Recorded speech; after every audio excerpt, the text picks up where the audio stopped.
अस्सलाम वालेकुम वरहमतुल्लाहि बरकातुहू। मेरा नाम आयशा रईस बागवान है। मैं जमात दुआम की तालिबा हूँ। मेरी स्कूल का नाम रायगढ़ जिला परिषद उर्दू स्कूल मोरबा गर्ल्स है। मोअज़्ज़िज़ सामीन, असातिज़ा इकराम और मेरे प्यारे दोस्तों, अस्सलामु अलैकुम व रहमतुल्लाहि बरकातुहू। कितनी मोहब्बतों से पहला सबक पढ़ाया, मैं कुछ न जानती थी, सब कुछ मुझे सिखाया, पहुंचा दिया फलक तक उस्ताद ने यहाँ से, वाकिफ न थी जरा भी इतने बड़े जहाँ से।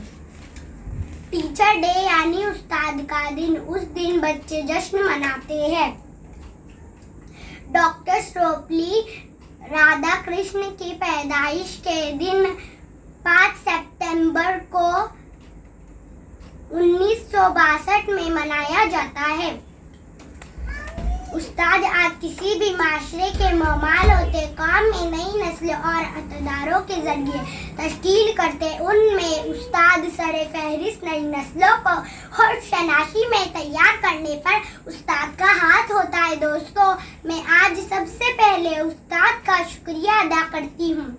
इमाम गजाली ने भी उस्ताद के बारे में ये फरमाया कि मेरे हकीकी बाप ने मुझे आसमां से ज़मीन पे ला दिया, मेरे हकीकी बाप ने मुझे आसमां से ज़मीन पे ला दिया, लेकिन मेरा रूहानी बाप जिसने मुझे ज़मीन से आसमां पर पहुंचा दिया, जिन्होंने मेरे अंदर इतना हौसला अफजाई किया कि आज मैं सबके सामने मेरे ख्यालात इजहार कर रही हूँ।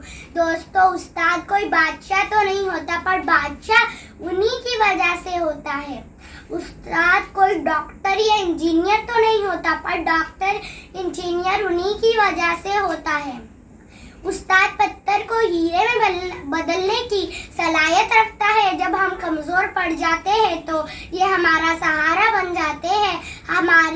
हमारे उस्ताद रोशनी के मीनार हमारी तालीम हासिल करने में मदद देते हैं। जब भी ज़रूरत पड़े तो ये कंधे से कंधा मिलाकर खड़े हो जाते हैं। सामीन इकराम, उस्ताद एक मोमबत्ती की तरह होता है जो दूसरों को रोशनी देने के लिए खुद मुशक्कत करता है, दूसरों को रोशनी देने के लिए अपने आप पर सहता है। हमारे मुल्क में आज जो भी तरक्की पर है वो सिर्फ उस्ताद की वजह से है। गुमनामी के अंधेरे में थी एक पहचान बना दी, गुमनामी के अंधेरे में थी एक पहचान बना दी, दुनिया के गम से इन्होंने आज मुझे अनजान बना दी।